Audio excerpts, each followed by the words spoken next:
నమస్కారం NSTV news కి స్వాగతం. నా పేరు సంధ్య. ముందుగా వార్తల్లోని ముఖ్యాంశాలు. విజయవాడ ఇంద్రకీలాద్రిపై వెలిసిన కనకదుర్గమ్మ సన్నిధిలో శ్రీ పరాభవానామ సంవత్సర ఉగాది వేడుకలు అత్యంత వైభవంగా ప్రారంభమయ్యాయి.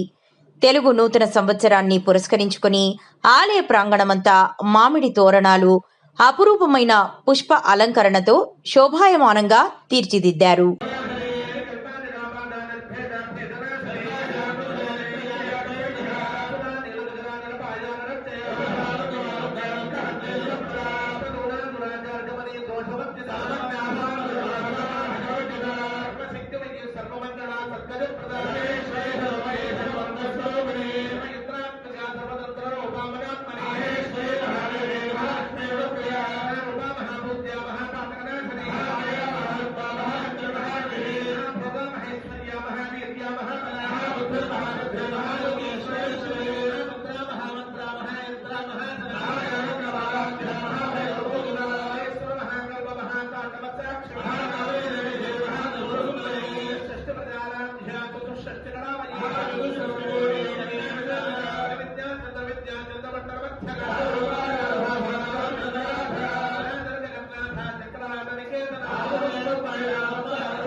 नमस्ते नमस्ते नमस्ते नमः सौहक्लें ऐं श्रीं ह्रीं ऐं ओं ऐं ह्रीं श्रीं श्रीमात्रे नमः श्रीमाता श्रीमहाराज्ञे श्रीमत्सिंहासनेश्वरी यज्ञकुण्डसम्भोदानयवदार्यसमुच्यदा सहस्राभाजदुर्बाहुदमङ्गदा स्वरूपभाषाख्यानोधाकाराङ्कुशोज्वला रूपेक्षुगोदन्ता पञ्चधर्मात्रसायिका प्रभावोर्मज्जब्रह्माण्डमण्डला प्रकाशोगप्रकाशोगन्धिकलसत्कजा इन्दलक्ष्मीनीगलकोटीरमण्डिता अष्टवेदत्रविभागतलिकस्तरशोभिता